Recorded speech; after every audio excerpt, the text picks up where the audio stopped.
नमस्कार विद्यार्थियों। अनिवार्य हिंदी की कक्षा में आप सभी विद्यार्थियों का हार्दिक स्वागत है। और हम चर्चा कर रहे थे हिंदी व्याकरण पर। और हिंदी व्याकरण का एक महत्वपूर्ण बिंदु है, महत्वपूर्ण भाग है, एक वाक्यांश के लिए एक शब्द का प्रयोग। इस पर हम चर्चा कर रहे थे।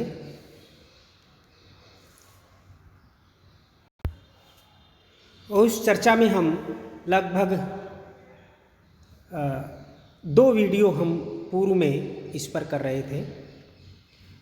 ये हमारा तीसरा वीडियो है, तीसरी चर्चा है इस एक बिंदु पर, एक वाक्यांश के लिए एक शब्द।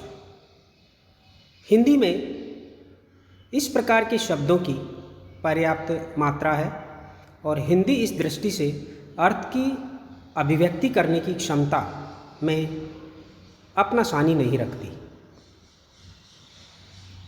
हिंदी भाषा में उसकी जो संपदा है, शब्द संपदा है, उसमें ऐसे शब्दों का सृजन है, ऐसे शब्दों का निर्माण है जो एक वाक्यांश को पूरे वाक्यांश को एक शब्द में व्यक्त कर देती है, उस भाव को, उस विचार को। इसलिए यह एक व्याकरण का महत्वपूर्ण भाग है। हम इस पर चर्चा कर रहे थे और ये हमारी इस पर तीसरी चर्चा है। तो देखिए, इस चर्चा को अब हम आगे बढ़ाते हैं। तो देखिए, पहला वाक्यांश है सभी प्रकार की चिंताओं को दूर करने वाली एक मणि। उसको क्या कहा गया है? चिंतामणि। चिंतामणि यानी कि ऐसी मणि जिसका स्मरण करते ही, जिसका चिंतन करते ही व्यक्ति की समस्त मनोकामनाएं पूर्ण हो जाती है, उस मणि को चिंतामणि कहा जाता है। सभी प्रकार की चिंताओं को दूर करने वाली एक मणि अर्थात चिंतामणि।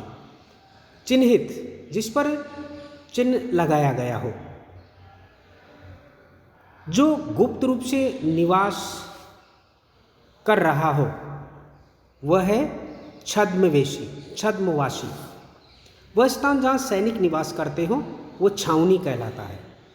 वह स्थान जहाँ सैनिक निवास करते हो वह जगह कहलाती है छावनी।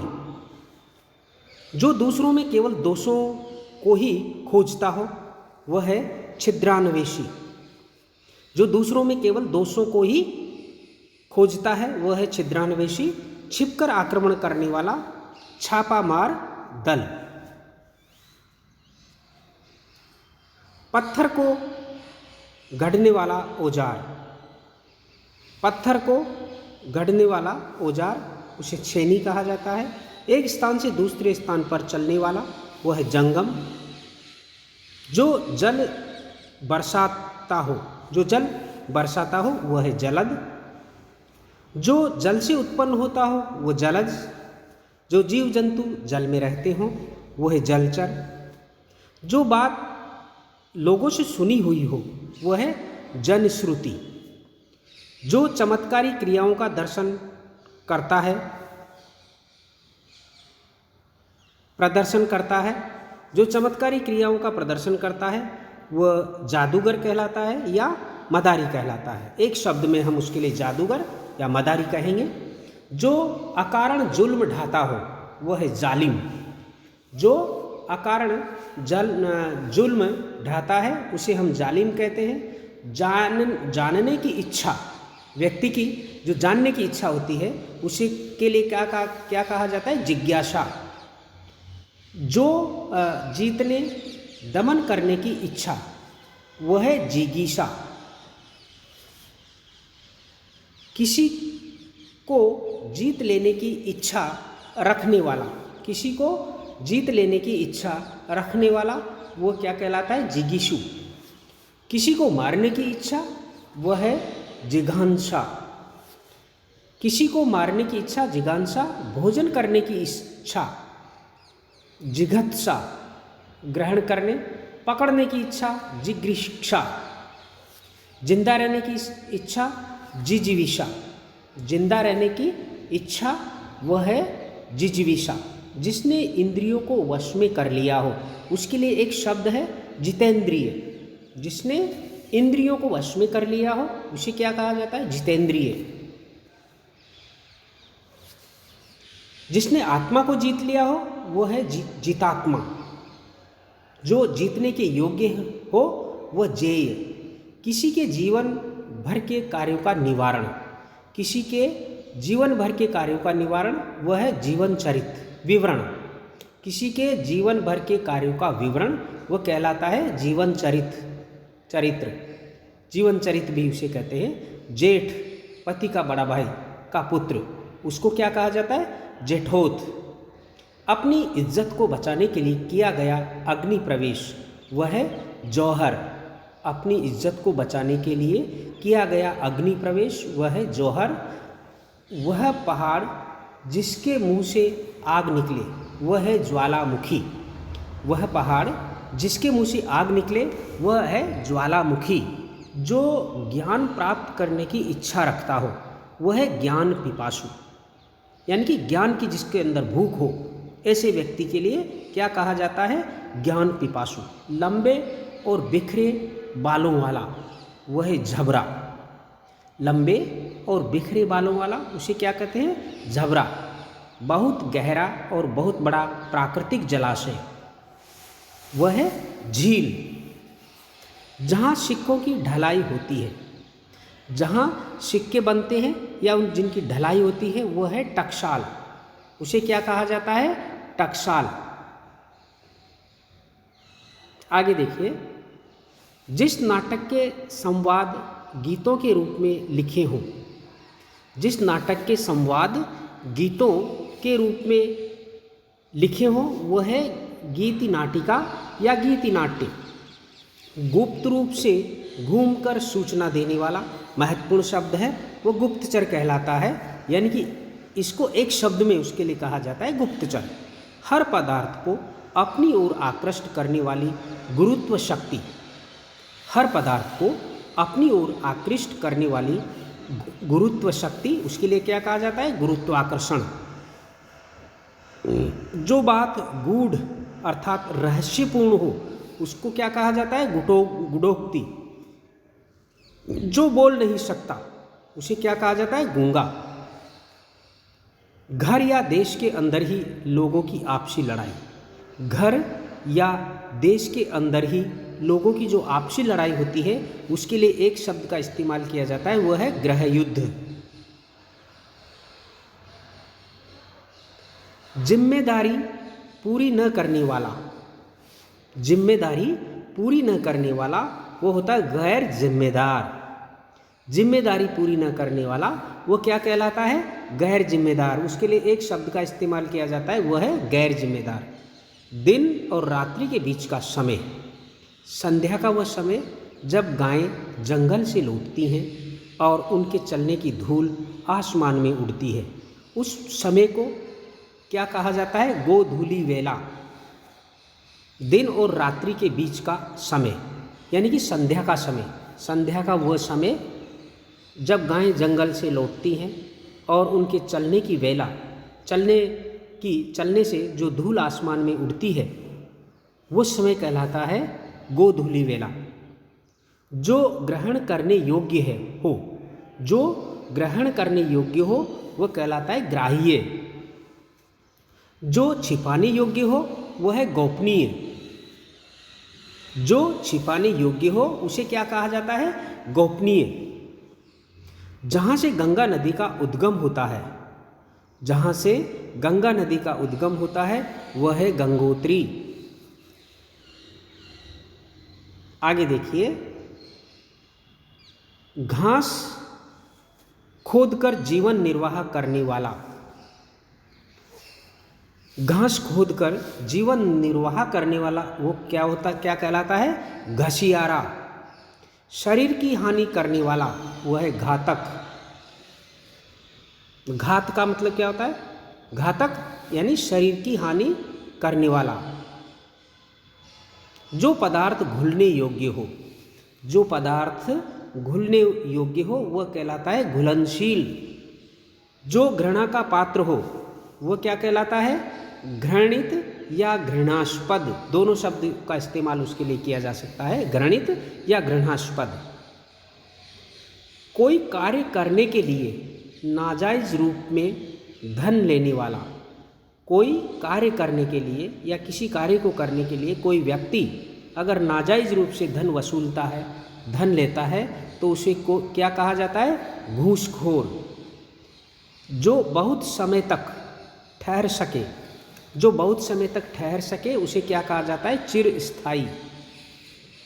चौथे दिन आने वाला ज्वर, चौथिया, चौथे दिन आने वाला ज्वर, वो क्या कहलाता है? चौथिया।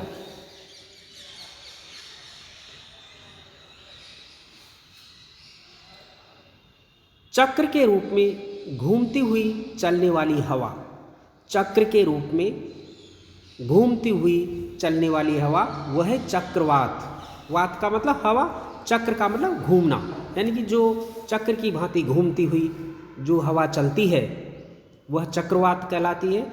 आश्चर्य में डाल देने वाला कार्य, वह है चमत्कार। वह कृति जिसमें गद्य एवं पद्य दोनों मिश्रित हो। एक महत्वपूर्ण शब्द है चंपू, जैसे चंपू काव्य कहा जाता है, जो गद्य और पद्य मिश्रित हो वह चंपू काव्य कहलाता है। अर्थात वह कृति जिसमें गद्य एवं पद्य दोनों का मिश्रण हो वह चंपू काव्य कहलाता है। काव्य का वह रूप चंपू काव्य कहलाता है। ब्याज का वह प्रकार जिसमें मूल के ब्याज पर भी ब्याज लगता हो, वह ब्याज का वह प्रकार जिसमें मूल के ब्याज पर भी ब्याज लगता हो, वह है चक्रवर्ती ब्याज। जिसके सिर पर चंद्रकला हो, शिव, वो क्या कहलाता है? चंद्रचूड़ या चंद्रशेखर। कार्य करने की इच्छा अर्थात चिकीर्षा, महत्वपूर्ण शब्द है, अक्सर जो कि सुनने में नहीं मिलता है। तो कार्य करने की जो इच्छा है वह चिकीर्षा कहलाती है, चिकीर्षा।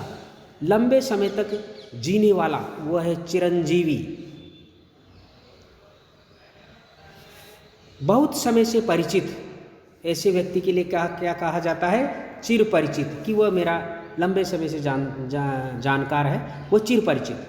चिर निद्रा, मृत्यु को प्राप्त हुआ, उसके लिए क्या कहा जाता है? चिर निद्रित। जो चिरकाल से चला आया है वह है चिरंतन। चिंता या चिंतन करने योग्य बात, वह है चिंतनीय या चिंत्य। सावधानी, सावधान करने के लिए दिया गया संकेत, वह है चेतावनी। सावधान करने के लिए दिया गया संकेत क्या कहलाता है? चेतावनी। आगे देखिए, जो पहले कभी न हुआ हो, जैसा पहले कभी न हुआ हो, वह क्या कहलाता है? अपूर्व। वह क्या कहलाता है? अपूर्व। जिसका विवाह न हुआ हो, वह है अविवाहित या अपरिणित। जो भोजन रोगी के लिए निषिद्ध है, यानी कि जो भोजन रोगी के लिए वर्जित है, वो क्या कहलाता है? अपथ्य, न खाने योग्य। जो पीने योग्य न हो वह कहलाता है अपेय। जिसका त्याग न हो सके, अत्याज्य। जिसका त्याग न हो सके वो क्या कहलाता है? अत्याज्य।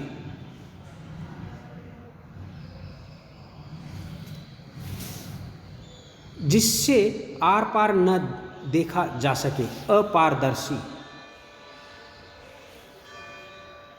वह समय जो दोपहर के बाद आता है वह है अपराह्न।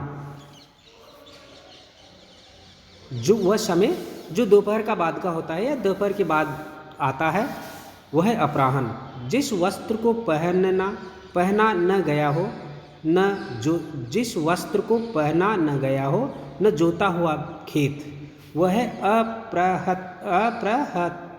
अपरहत। जिस काम के बार बार करने की अनुभव, किसी काम को बार बार करने के अनुभव वाला व्यक्ति, वह है अभ्यस्त। किसी काम को करने का जो आदी है, उसको बराबर उसका अभ्यास है, उसके लिए क्या कहा जाता है? अभ्यस्त। किसी वस्तु को प्राप्त करने की तीव्र इच्छा, वह है अभीप्सा। किसी वस्तु को प्राप्त करने की तीव्र इच्छा, अभीप्सा।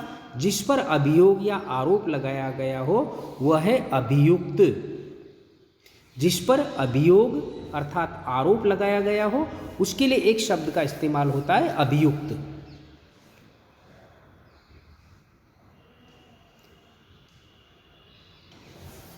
जो पहले न हुआ हो वह अभूतपूर्व। जिस वस्तु का मूल्य न आंका जा सके, जिस वस्तु का मूल्य आंका न जा सके या उसका अनुमान न लगाया जा सके, उसके लिए वह अमूल्य। जो बिन मांगे मिल जाए वह है अयाचित। जिसके लिए याचना न की गई हो, जो मांगा न गया हो और मिल जाए तो उसके लिए क्या कहेंगे? अयाचित। जिसकी कोई रक्षा न कर रहा हो वह है अरक्षित। जो साहित्य कला आदि में रस न ले वह है अरसिक।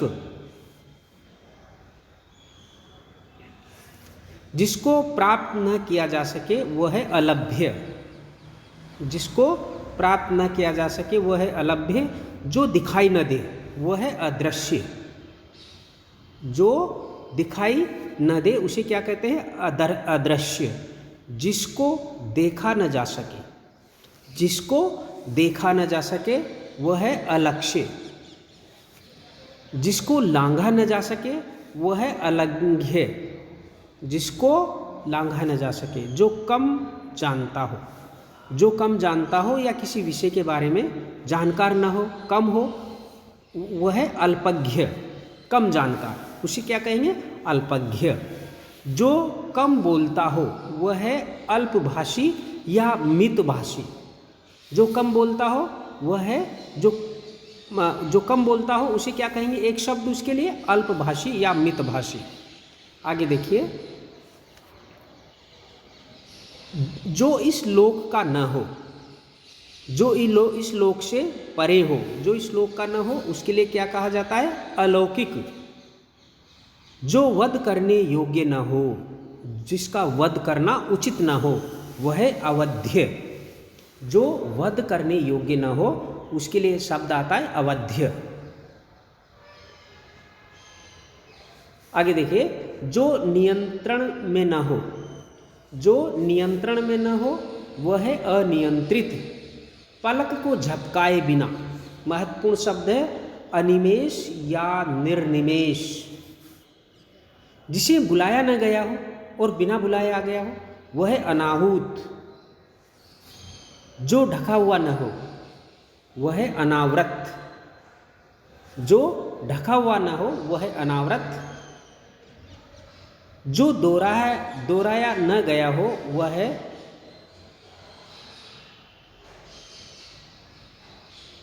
अनावर्त। ऊपर जो ढका हुआ न हो उसके लिए तो अनावृत, और जो दोहराया न गया हो उसके लिए आया अनावर्त। जिसका किसी से लगाव या प्रेम हो वह है अनुरक्त। अविवाहिता महिला अनुढ़ा ये नायिका का एक प्रकार है। आगे देखिए, जो अनुग्रह या कृपा से युक्त है हो उसे क्या कहेंगे? अनुग्रहित। अनुगृहित। जिस पर आक्रमण न किया गया हो वह है अनाक्रांत।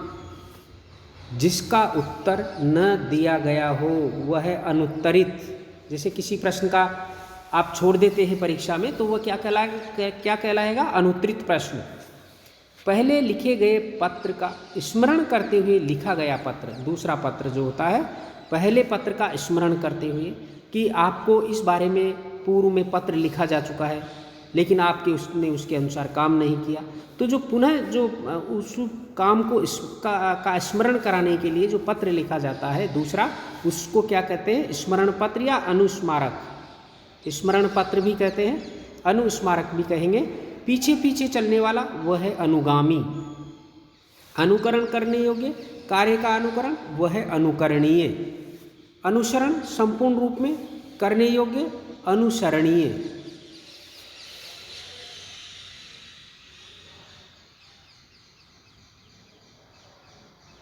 आगे है वह सिद्धांत जो हर वस्तु को नश्वर मानता हो वह है अनित्यवादी। जो कभी न आया हो वह है अनागत। जो कभी न आया हो वह कहलाता है अनागत। जो श्रेष्ठ गुणों से युक्त न हो वह है अनार्य। जो सबके मन की बात जानता हो वह है अंतर्यामी। जो सबके मन की बात को जानता हो वह है अंतर्यामी। महल का वह भाग जहाँ रानियाँ निवास करती हैं, महत्वपूर्ण वाक्यांश है, वह है अंतःपुर। बहुत महत्वपूर्ण शब्द है अंतःपुर।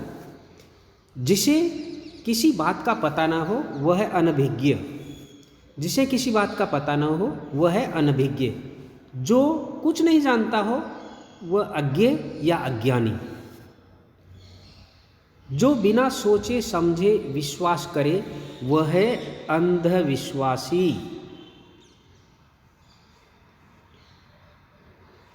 वह है अंधविश्वासी। जो बिना सोचे समझे अनुगमन करे वह है अंधानुगामी। जिसकी अपेक्षा हो वह है अपेक्षित। जिसकी अपेक्षा न हो वह है अनपेक्षित।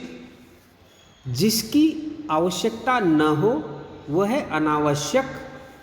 जिसका आदर न किया गया हो वह है अनादृत। जिसका मन कहीं अन्यत्र लगा हो वह है अन्य मनस्क। महत्वपूर्ण शब्द हैं, आप याद रखें।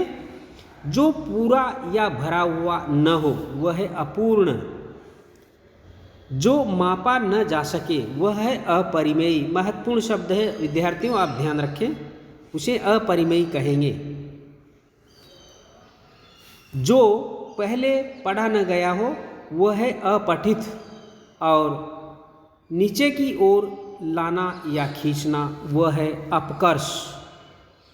नीचे की ओर लाना या खींचना या पहले से कम जिसका महत्व हो गया हो, घट गया हो, वह अपकर्ष। जिसका बढ़ गया हो वो उसको उत्कर्ष कहेंगे, और जिसका कम हो गया हो उसे अपकर्ष कहेंगे।